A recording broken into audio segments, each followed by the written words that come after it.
Assalamualaikum warahmatullahi wabarakatuh. Saya Hanisa Fitri. Saya Maulida Fitria. Di sini kami akan mempresentasikan Masalah gizi pada ibu hamil.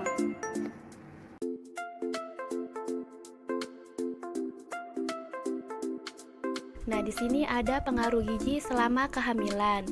Status gizi ibu sebelum dan selama hamil dapat mempengaruhi pertumbuhan janin yang sedang dikandung.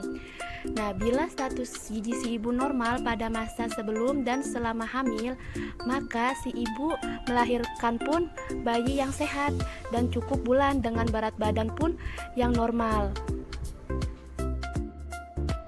Selanjutnya, pemantauan status gizi selama hamil menurut Arisman 2006 dan Saifuddin 2002. Di sini menjelaskan bahwasanya selama kehamilan ibu akan mengalami pertambahan berat badan sekitar 12-14 kg. Sedangkan ibu hamil dengan tinggi badan kurang dari 150 cm akan mengalami pertambahan berat badan sekitar 8,8-13,6 kg. Selain melihat penambahan berat badan selama hamil, status gizi ibu hamil juga dapat dilihat dari ukuran lingkar lengan atas atau lila dan kadar hemoglobin atau Hb dalam darah. Nah, ukuran lila yang normalnya itu adalah 23,5 cm. Sedangkan untuk kadar Hb itu menunjukkan status anemia. Nah, anemia pada ibu hamil ini adalah kondisi ibu hamil dengan kadar hemoglobin 11 gram per desiliter. Nah, yang selanjutnya itu ada kebutuhan gizi bagi ibu hamil. Berikut ini adalah kebutuhan zat gizi yang cukup penting bagi ibu hamil. Antara lain itu yang pertama ada kebutuhan energi. Nah, kebutuhan energi ini rata-rata ibu hamil memerlukan tambahan 300 kilokalori atau perharinya, atau juga sekitar 15% lebih dari keadaan normal atau membutuhkan 2.800 sampai 3.000 kilokalori makanan sehari. Nah, yang selanjutnya itu ada kebutuhan karbohidrat. Nah, beberapa ahli gizi sepakat sekitar 60% dari 10 kalori yang dibutuhkan tubuh adalah karbohidrat. Jadi, ibu hamil membutuhkan karbohidrat sekitar 1.500 kalori. Nah, yang selanjutnya itu ada kebutuhan protein. Nah, di mana protein ini digunakan untuk proses pertumbuhan dan perkembangan janin. Selama kehamilan diperlukan tambahan protein rata-rata itu 17 gram per hari. Kebutuhan protein untuk ibu hamil adalah 62 gram per hari. Jenis protein yang dikonsumsi sebaiknya yang mempunyai nilai gizi tinggi. Nah, seperti daging, ikan, telur, tahu tempe, kacang-kacangan, biji-bijian, dan susu. Kebutuhan gizi bagi ibu hamil selanjutnya adalah kebutuhan lemak. Ibu hamil dianjurkan makan makanan yang mengandung lemak tidak lebih dari 25% dari seluruh kalori yang dikonsumsi sehari. Sumber lemaknya itu berupa minyak ikan, minyak jagung, kacang-kacangan, dan hasil olahannya. Lalu yang selanjutnya ada kebutuhan asam folat. Asam folat dibutuhkan untuk perkembangan sel-sel muda, pematangan sel darah merah, sintesis DNA, metabolisme energi. Kekurangan asam folat dapat berakibat lelah, berat, kaki kejang, dan gangguan tidur.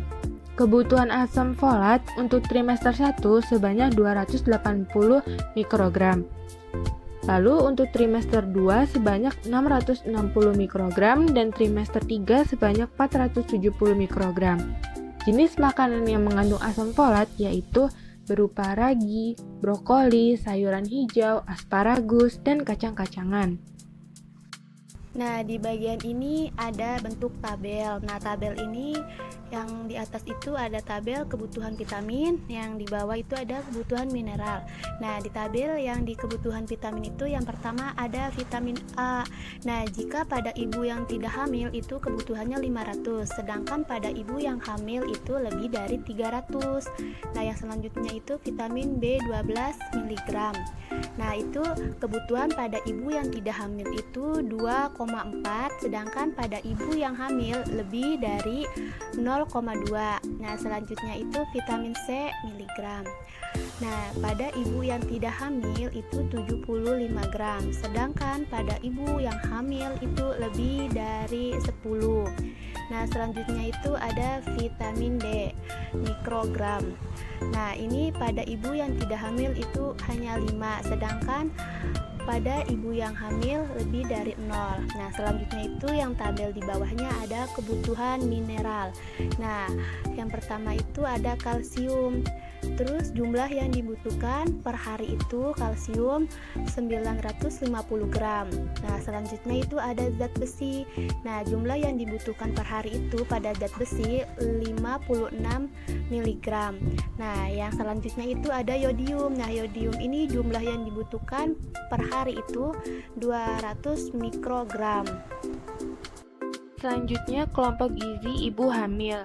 Nah, di sini terdapat 3 kelompok. Yang pertama itu ada kehamilan trimester pertama 1-3 bulan. Umumnya nafsu makan ibu itu berkurang, sering timbul rasa mual dan muntah. Lalu dianjurkan untuk makan makanan dengan porsi kecil tapi sering seperti sup, susu, telur, biskuit, buah-buahan segar, dan jus. Lalu selanjutnya di kehamilan trimester kedua 4-7 bulan, yaitu nafsu makan sudah pulih kembali, pertumbuhan janin berlangsung cepat, kebutuhan makan harus lebih banyak dari biasanya, meliputi zat sumber tenaga, pembangun, pelindung, dan pengatur. Hal ini untuk kebutuhan janin juga. Lalu yang ketiga, kehamilan trimester ketiga 7-9 bulan. Di sini nafsu makan sangat baik, tetapi jangan berlebihan. Kurangi karbohidrat, tingkatkan protein, sayur-sayuran, dan buah-buahan.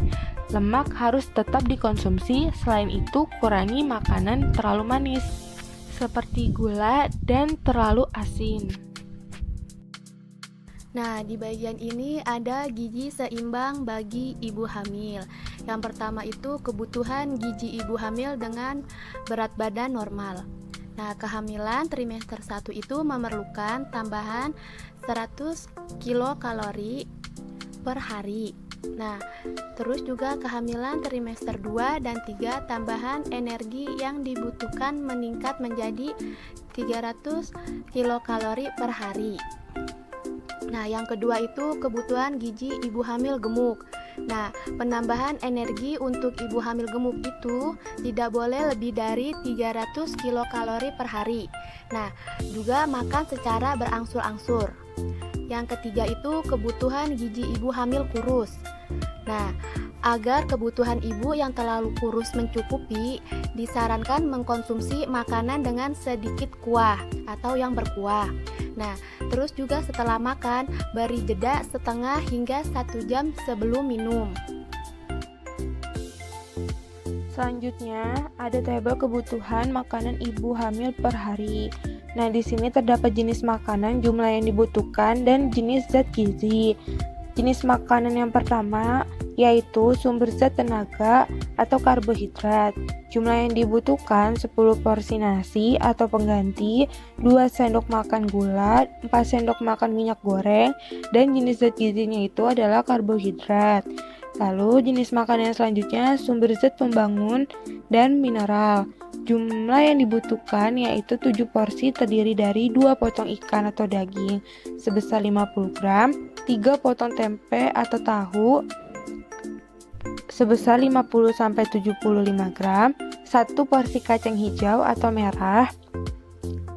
Jenis zat gizinya itu adalah protein, vitamin. Lalu jenis makanan yang ketiga ada sumber zat pengatur. Jumlah yang dibutuhkan yaitu 7 porsi terdiri dari 4 porsi sayuran berwarna yaitu sebesar 100 gram dan 3 porsi buah-buahan sebesar 100 gram. Jenis zat gizinya itu vitamin dan mineral. Lalu jenis makanan selanjutnya adalah susu. Jumlah yang dibutuhkannya itu 2-3 gelas. Jenis zat gizinya itu karbohidrat, lemak, protein, vitamin, dan mineral. Nah, di bagian ini kita bisa lihat ada tabel tuh. Nah, ini contoh tabel menu makanan dalam sehari bagi ibu hamil. Nah, di sini ada bahan makanan. Nah, bahan makanannya itu yang pertama nasi. Nah, ini ada di sampingnya itu, di samping bahan makanan ada porsi hidangan sehari. Nah, nasi ini porsi hidangan seharinya itu 5 tambah 1 porsi. Nah, yang kedua itu ada sayuran. Sayuran itu 3 mangkuk. Nah, yang selanjutnya itu ada buah. Nah, buah ini 4 potong. Kemudian ada tempe 3 potong, daging 3 potong, susu 2 gelas, minyak 2 gelas, dan gula 2 sendok makan. Nah, di samping porsi hidangan sehari itu ada jenis hidangan. Nah, yang pertama itu makan di pagi hari. Nah, makan di pagi hari itu nasi 1,5 porsi atau 150 gram dengan ikan atau daging 1 potong sedang atau 40 gram, tempe 2 potong sedang 50 gram, sayur 1 mangkuk, dan buah 1 potong sedang. Nah, setelah itu diseling dengan susu 1 gelas dan buah 1 potong sedang. Nah, kemudian makan siang. Nah, makan siang ini nasi 3 porsi atau 300 gram dengan lauk, sayuran, dan buah sama dengan pagi. Nah, kemudian diseling lagi susu 1 gelas dan buah 1 potong sedang. Nah, setelah itu makan malam. Nah, makan malam ini nasi 2,5 porsi atau 250 gram dengan lauk, sayur, dan buah yang sama dengan pagi dan siang.